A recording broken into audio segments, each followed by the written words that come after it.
Hey, what's up, Roxstars? It's Rox coming to you today with a review for Power Book 4 Force, Season 3, Episode 2. So let's get to it, shall we? I say I'm gonna take some time off, y'all. All the cashiers, they was like, somebody stole a truck. It's like you could hear it all throughout the store. This Rox coming to you today with a review for Love and Marriage Detroit, Love and Marriage Huntsville, Power Book 4, Real Housewives of Atlanta. Let's get to it, shall we?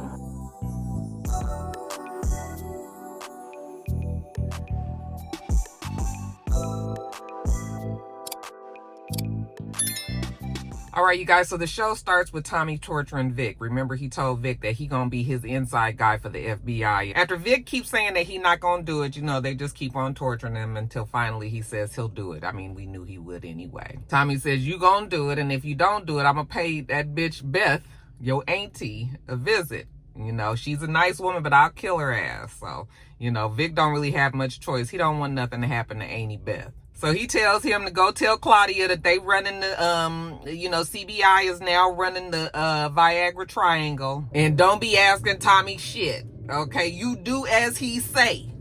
Give him his phone, and when he calls you, you better answer. Now get your snitch ass out of here. I was just like, boy, this is real dramatic, okay?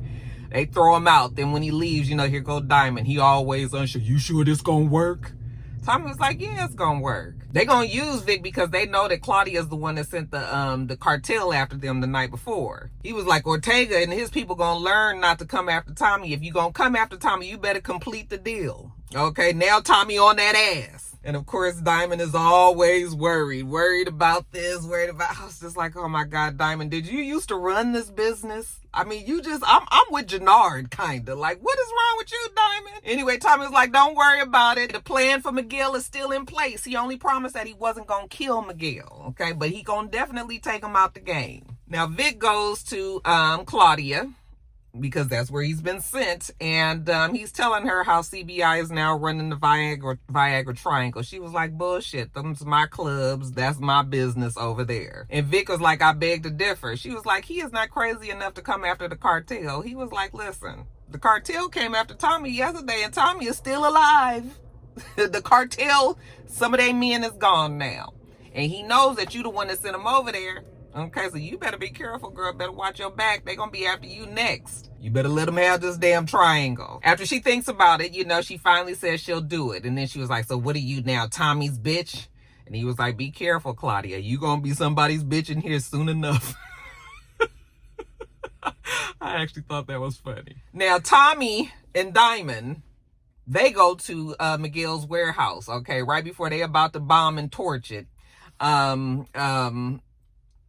Vic sends him a text message, says Claudia's in. Okay, so that worked out on that end. And then, of course, you know, they in there and they go and throw the gasoline all around and they blow the place up. Did you see the scene when they walked out, how Diamond turned around? I was like, Diamond, can you be as tough as Tommy, please? When they get in the car, Tommy was like, now we just wait for the Albanians to call. Now, jumping over to the nephew, DMac.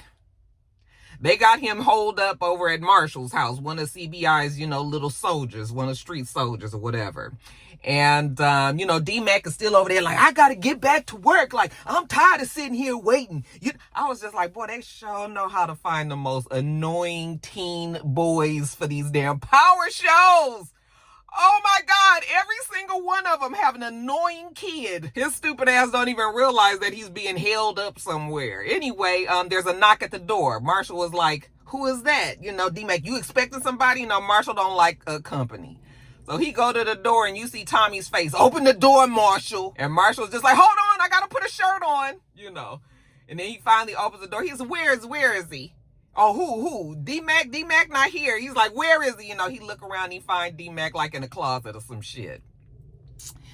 And so now Tommy is mad because DMac is still trying to work and all of this. Like, I thought you was at school. Like, why are you here? DMac, dang, Unc, I'm tired of you trying to play me. Like, you know, I'm trying to work and everything. I got to be back out there. You know, CBI, I'm out on these streets. I need some money. I was like, oh, I don't even know why Tommy cares so much. You just met this little motherfucker just a couple of years ago. It ain't even been a year, I bet. Not on Power Time. Tommy was just like, I just need you to understand, as long as I'm in, you out. Like, you cannot be on CBI business while Tommy is out there working these streets. And DMac was like, all right. Like, I'm out. That's fine. And Tommy was like, that's my boy. See, I know you upset now, but trust me, this is the best thing for you. I was like, Tommy, you really just gonna believe this boy just finally gonna say, yeah, he's out and that's it? I mean, you would make a terrible fucking father. Just believe any damn thing. Tommy was just like, that's what's best. I know you don't know it now, you don't think it now, but it is, And then Tommy leaves all proud of himself. He done talked his nephew off the street.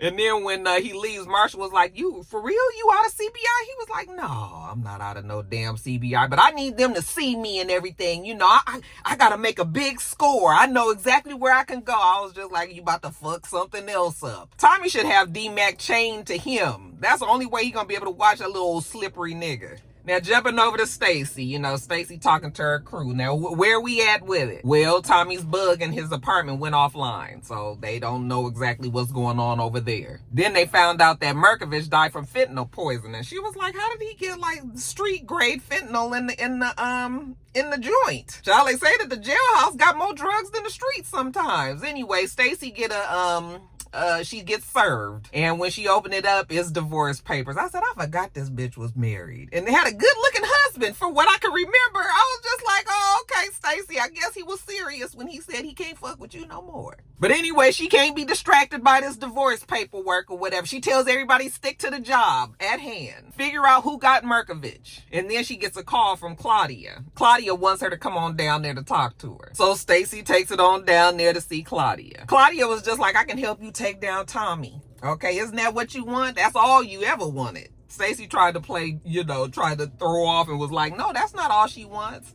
Girl, stop lying. Claudia was like, she got connections in CBI. And so she could find out exactly what's going on with Tommy and everything and let Stacy know. This is going to be good for your career. And Stacy was like, my career needs cartel convictions. Stacy was like, girl, you can convict a cartel without me, but I'm trying to tell you how to get to Tommy. Claudia's your girl. She can handle it as long as Stacy wants to work with her. And Stacy was just like, okay, but if this goes left, you're going to be spending the rest of your life in a place far worse than this. Now let's jump over to Jenard. We see Jenard and they talking, and Jenard is pissed that they shot at us, the cartel. She was like, don't worry about it. I can handle it. That was no big deal. But she knows that they need to switch some things up. Did you get DMac? He was like, yeah, I did. He cool for now. She was like, Che needs to know who we are before Tommy and Diamond are dead. So what he needs to do is go over there and spend more time with DMac, okay, and manipulate the little fragile nigga. Next, we see Tommy and Maria, they out getting some ice cream, innocent or some shit, And then next thing, there's a drive-by. And, Tommy and Maria, they don't get hit, but, what's his name? Smoke? Bones gets shot. Okay? He ain't dead, though. So they hurry up and rush him on back to Tommy's place. And, Maria's a nurse, so she works on him and everything. And then afterwards, he's like, thank you, Maria. She's like, I'm going to do whatever I can. I'm always going to show up for you. I was like, okay.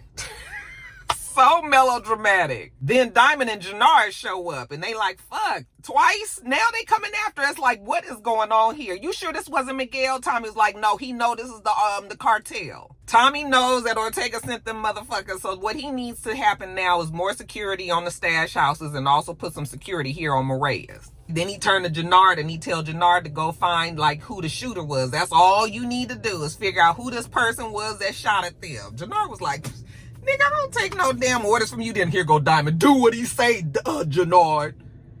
And Jenard is just like, what? I was just like, boy, Jenard, you ought to feel like the biggest bitch.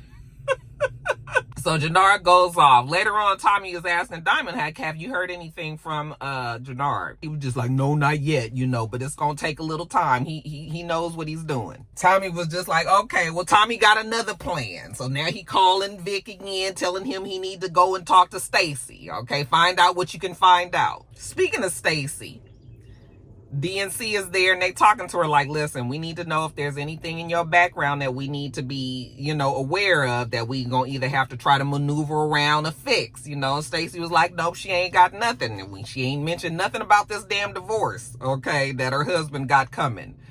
You sure ain't nothing that we need to worry about? Nope, everything's straight, girl. All right, good, girl. We so glad you running for mayor. This is a plan that's gonna happen. Okay, very, very good. So while the lady is leaving, we see Vic there. He's coming to visit Stacy. So Stacy closes the door after the lady leaves and was just like, listen, when I call you, it shouldn't take the whole day for you to get down here. He was like, listen, I can't just be at your beck and call. Tommy is real smart. Like, I can't just be showing up here and stuff, She was just like, the bug went dead in Tommy's house. He was like, yeah, I know. Tommy found it. He thinks that Shanti put it there for now. Stacey was like, well, why he ain't dealt with Shanti? He was like, because he got bigger fish to fry now. He can't worry about Shanti right now. Okay, the cartel, the Ortega cartel, they tried to come after him last night, was not successful. Tommy went after them, killed one of their people. Then they came back today, shot at him and his girl. So now he real mad. He about to go after Ortega next. And she was just like, not if Ortega is impossible to get to. Now at the barbershop, we see Diamond. Diamond is having flashbacks of, the shit happened. Remember the scene, the iconic little ending of the season when he's sitting in the chair and Tommy is standing behind him and there's blood all splattered on the mirror and everything. Kind of he having that little flashback. And then here comes Jenard jumping in. D, you all right? That nigga even fuck up a damn dream, I tell you. Diamond was just like, have you killed DMac yet? No, he ain't killed him yet. Okay, he got it. He they need to plan this out perfectly. Okay, or else it's gonna go left. Diamond was like, the kill gotta happen. Jenard is like, no, what you need to do is talk to Tommy. Okay, because Tommy can't be talking to me crazy in front of the boys and all. That shit is not cool. He don't like that. He mad because he didn't know that they was going over there to blow up the warehouse. He was like, that's CBI business. Why don't I know about it? Diamond was just like, well, Tommy said this and Tommy said that. And he was like, man, that white motherfucker get to do whatever he want. And Diamond was just like, you need to be more grateful because Tommy came in here and he was that saved CBI business. And he was like, man, I did that shit for 15 years. Yes, you did, Jenard. You would think that you would have more of a handle on things. Diamond was like, I know you did, and thank you for that, but now we trying to work on our relationship with Che. Jenard don't care. He's like, man, you need to tranquilize that nigga right now. And Diamond was like, I know how you feel about Tommy, but we need to stick to the immediate problems that we need to deal with. When are you going to shoot DMac? Jenard was like, maybe we need to dial that shit back a little bit. DMac did that shit for Leon. He was like, DMac did that shit for himself. Jenard was just like, we keep on like this, CBI gonna go up in flames. Diamond don't care. All he knows is DMac need to die because if King Kilo is not gonna let it go, okay? So in order to keep them from having King Kilo on their ass, go kill fucking DMac. Now I was wondering when Miguel was gonna find out about this warehouse and when he was gonna, confront Tommy about it. He does confront him on the street. You blew up my, my warehouse and all of my product is ash now. What if I tell Che, what you did? Tommy knows that he's not going to tell Che that. That's when Miguel is like, as God is his witness, he going to get Tommy for this. Now, jumping back over to DMac, we see DMac's old dumbass going into some Chinese, casino night. It's like they having a gambling night. And these are some scary looking Asians. Scary looking Asians for sure. And he goes in there with a mask, him and Marshall, and they rob them, basically. Then when they take it back to Marshall's place, they was like, boy, they got a whole bunch of money and drugs and everything. They celebrating their score or whatever, and then there's a knock at the door. Here we go again. Who is it this time? It's Jenard. Jenard comes in there, damn, where y'all get all this money? We down in Chinatown, went and robbed some Asians down there. Jenard don't think nothing about it. My first thought would have been like, you robbed who? Like, you already know that this is about to be a problem, okay? But Jenard ain't picked up on the problem yet. DMac tells him, yeah, man, they be having all kind of money and drugs down there. He gonna go back and get some more eventually. That ought to be able to get him back in CBI. And Jenard was like, listen, Diamond got a whole lot on his mind right now, so we can't really be pressing him too hard right now. You just gonna have to chill. And DMac agrees, okay, he gonna chill, which you already know he's not. Because why did we see that this nigga went and bought a damn motorcycle and then he go and get his girl, the one that he liked last season, you know, he go and pick her up off the street. She's walking and everything. First she try to act like she mad and all that, but once she see that he buys her something and then she sees he got this motorcycle, you know, she jumps on there. He already has a helmet for her and everything. I was like, yeah, this nigga is about to be the biggest problem. Oh, he's so annoying. Now, Tommy and Diamond, they go and talk to Pete, you know, the Albanians. Well, of course, remember, Pete didn't want to work with him because he already was working with Miguel, but now that Miguel's warehouse is blown up, well, he ain't got no choice but to work with Tommy and Diamond. Tommy was like, today's price is not the same as yesterday's price. And Pete was like, I'm sure we can work something out. Now, Vic goes to see Beth. Okay, and Vic looked real stressed out, and Beth can already tell. Annie was just like, now, what's wrong? He was like, boy, they on me hard. They on me hard. I don't know what to do. And she was just like, no, what's the easiest thing to do is take out the person that's the weakest link. Okay, who's the easiest to leverage? That's the person that you go after. Okay, Annie Beth might work out in a pinch, huh?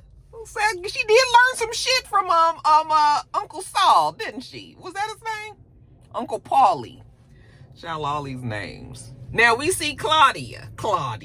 Okay, she's talking to her girlfriend, and Claudia is trying to convince the girlfriend that they're gonna be working. I mean, CBI is gonna take over the Viagra Triangle. Now, you know the girlfriend don't want to do that either. Okay, the girlfriend don't want to do none of this shit, but she loved Claudia so much that she gonna do whatever Claudia tells her to do. I said, girl, she gonna get you killed is what she gonna do. I'll do whatever I can do for you, Claudia. You know, so she can get out of jail and be alive and they can live happily ever after. So the girlfriend goes to Shanti and the girlfriend tells Shanti what's the plan. And of course, Shanti don't like that plan. The girlfriend was like, she don't care if you don't like the plan because it is her damn club. It's her mama's money. It's all hers. Actually, Shanti don't even need to be around. Okay, I know you had that shit worked out with Claudia or whatever, but I'm not Claudia. Okay, so thank you for your services and you can go. Shanti was just like, girl, when the shit don't work out, and it's not gonna work out, you know, you gonna wish that I was around. Yeah, I guess Elise says she'll take her chances. Vic goes and reports to Tommy. He tells him that Stacy called Ortega right in front of him. Okay, and Tommy's like, good work. Now find out something about Stacy, her weakness. Okay, what does she care the most about? And then Vic was like, well, she's about to run for mayor. And he was like, mayor, that's great. I can definitely use that to manipulate her, old crooked ass politician. Then you guys, we see Jenard. Listen, I don't even know what this is. There's so much stuff that happens on this show that I have to almost rewind every scene because they be having so many different plans and this is happening over here and this crew and this cartel and this gang and this alliance. And I just be like, what the fuck is going on? We see Jenard. Jenard is following somebody. Okay, and once he sees the person get in the car, you know, he's like, I got that motherfucker, you know, and he calls somebody and tells them that he got him, and I was just like, who is that? What is, I don't even know what's going on. Oh, is that the guy that shot at, oh, okay, yeah, that's who that is. That's the guy that shot at Tommy and them. I forgot that Jenard was on that he was trying to find the shooter. Okay, I got it. Now, back at the club, we see one of the girls that's working, you know, the Viagra Triangle. You know, she's there, and her and one of the clients is having an argument. Okay, and he's like, that bitch got my money, and she need to give me my money back. And she's like, I ain't giving you shit. You paid for what your services and all of this. So then Elise comes over there and was just like, what is going on? He was like, that bitch stole my money and all this. And she was like, go on, lady, go on away. She was like, don't worry about it. We'll give you your money back at the door. Okay. And so then the girl was just like, whatever. So she goes back to the lockers because I guess she's leaving for the day. And then there's Shanti. And Shanti was just like, girl, now I know Elise don't know this, but I know you stole that man money. Okay? And if you stealing that man money, that means you stealing Shanti money. So the girl tries to lie and get out of it, but you know, Shanti ain't listening to that. She bang her head up against the locker doors a few times, you know, knock her marbles loose. That'll learn her. And then Elise comes in there and was just like, girl, thank you. And she was just like, I told you you didn't know what the fuck you was doing. You needed me. You better be glad that I was hiding in the shadows because I knew it was going to fall apart. You don't know what you're doing. I'm trying to tell you. I'm here to help you. Okay, thank God Shanti was there. Now, back to Tommy and Diamond, child. They go attack, they go and get Ortega's man. Okay.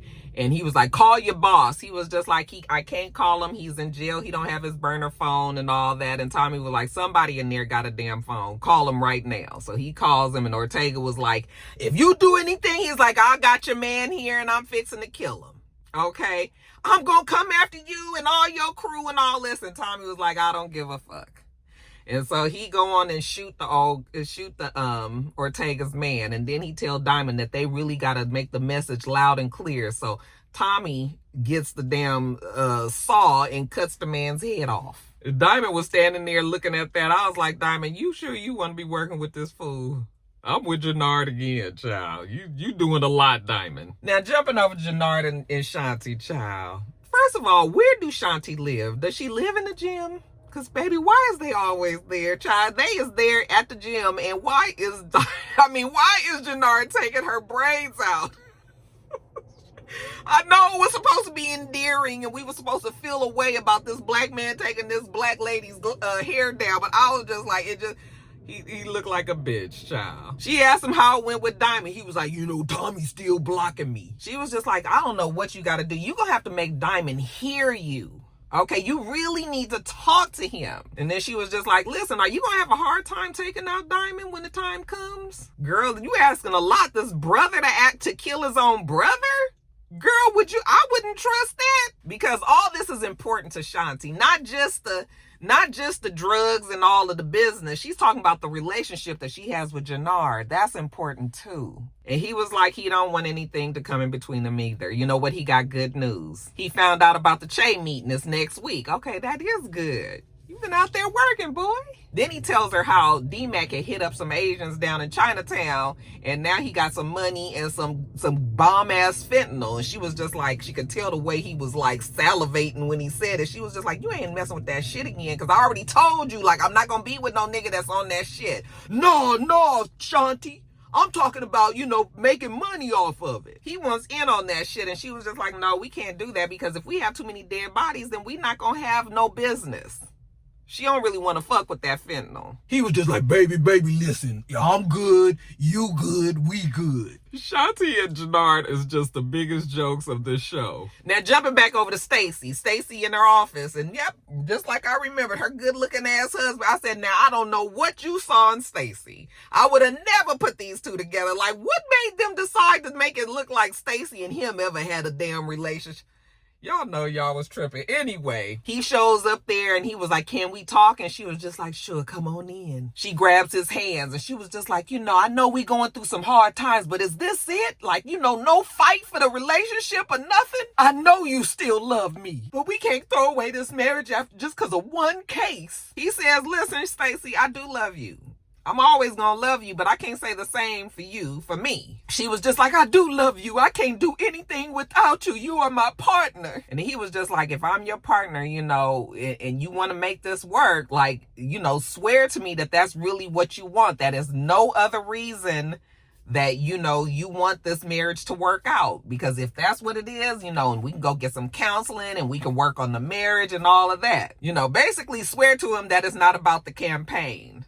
She gets up and she kind of walks away because she can't really lie to her husband, can she? Nope, she can't quite promise that. He was like, so you don't love me enough. Not the way that you love this journey to the top. So if that's what you want to do, girl, go on and run for mayorship. But you know what? The husband said that he ain't going to be there. Okay, and he walks out and, that Stacy is so upset. I was like, that's a fine man, Savannah. Girl, you done let the love of your life walk out that door, and you ain't even gonna win mayorship. Now, Vic, we see Vic go to some bar and flirting with some girl, and he introduces himself as Jason Booker. I don't know who that is. You guys will have to tell me. Like I said, it be all kind of shit going on in my brain. I just be like, what does that mean? I'm sure it'll make sense eventually. Now, Miguel, he's so mad about his warehouse and everything that he calls a hitter, and he says that he needs something to happen, but he can't be nowhere near it. His name can't be on it. Nobody can know. The hitter said that he not cheap. Who's the person that you need hit? And he says, Tommy fucking Egan. I said, that is Tommy's middle name, ain't it? That's what everybody calls him. Speaking of Tommy, child, he got the old Ortega's man's head, and he go back to the coalition and he shows everybody. They was looking at this nigga like he is fucking crazy. Now we will do some drive-bys and some shootings and shit, but we ain't chopping off heads. Not this level of soldiers that you looking at anyway. He telling them that they need to keep their mouths shut. They was like, wait a minute now, this is the fucking cartel. We not trying to fuck with the cartel. We ain't never been in business with them, trying to fuck with them, none of that. Tommy was just like, why y'all scared of the cartel? They need to be afraid of us. We got this whole coalition, but this coalition is fragile. It is very shaky at best, Tommy.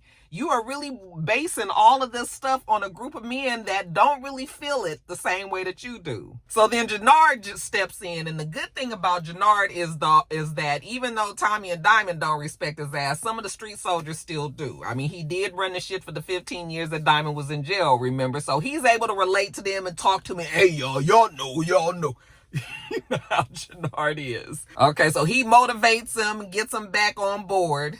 But I don't know how long that's going to last. But the good thing is that while he's over there talking to them, you know, Diamond is listening, and Diamond is actually impressed. Like, I think Diamond is about to stage a coup and go up against Tommy. Well, that's what it would have been if there would have been another season, but there's not going to be another season. But I think Diamond is going to be like, Diamond's going to probably end up dying at the end of this season. Anyways, now that the guys is back okay, you know, Tommy goes up to Jenard and he was like, thank you for that, but, you know, next time leave it to the professionals. He was just like, nigga, fuck you.